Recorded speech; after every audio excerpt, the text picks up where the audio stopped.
So hello guys, कैसे हैं आप लोग। मेरा नाम आकाश है और मैं 16 इयर्स ओल्ड हूँ। मैंने रिसेंटली अपनी 10th क्लास पूरी की है। आज मैं आपको अपने स्कूल के बारे में बताने जा रहा हूँ जो देहरादून में स्थित है। मेरा स्कूल कुछ ज़्यादा बड़ा नहीं था जहाँ से मुझे लगता था, क्योंकि उसमें कुछ ज़्यादा फैसिलिटीज़ नहीं थी एक्सेप्ट स्टडीज़ की।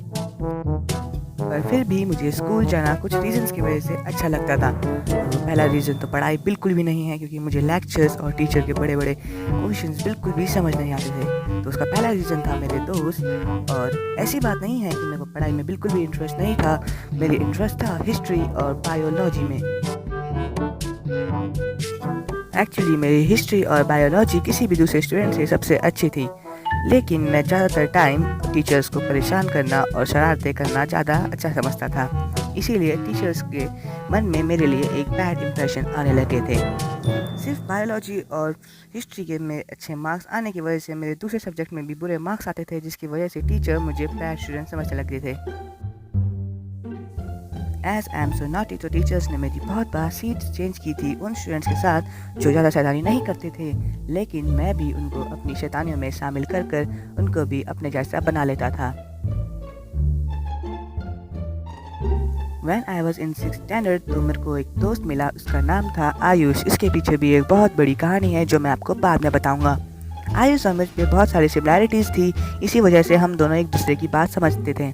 हम ज़्यादातर टाइम क्लास के बाहर पनिशमेंट में बिताते थे और टीचरों को सताते थे। इसका ये मतलब बिल्कुल भी नहीं है कि हम टीचर्स की डिसरिस्पेक्ट करते थे, बल्कि हम उनकी बहुत ज़्यादा रिस्पेक्ट करते थे। तो आयुष और मेरा बहुत अच्छा दोस्त था और मैंने कभी भी स्कूल में किसी से लड़ाई नहीं की थी, लेकिन आयुष की वजह से मैं एक बार लड़ाई में चला गया था।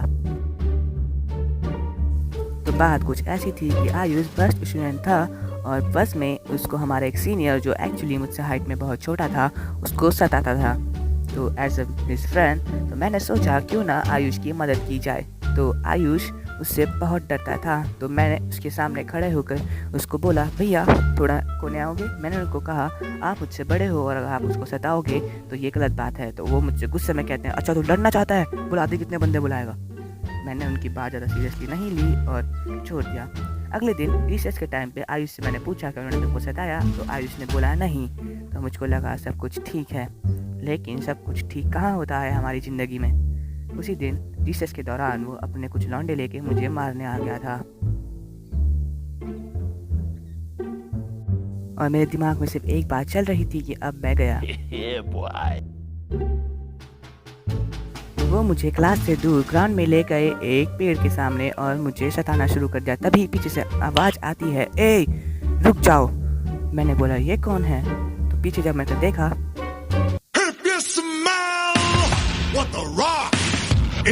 अनुराग और संदीप, मेरे दो अच्छे दोस्त, मुझको बचाने आ गए थे और मुझको लगा कि मैं वहाँ से बच जाऊँगा और मेरे को लगा अब तो सब सही है। लेकिन अगले दिन अनुराग और संदीप दोनों एब्सेंट थे और वो दो वापस अपने लौंडे लेकर आ गए थे मुझे सताने के लिए। मैंने सोचा अब मेरा क्या होगा, क्योंकि कल तो अनुराग था लेकिन आज मेरे साथ कोई भी नहीं है। वो मुझको वापस उसी पेड़ के पास ले गए थे, पर इस बार बहुत ज़्यादा हो गया था, क्योंकि उन्होंने मेरी टाई खींच के मुझको सताने लग गए थे।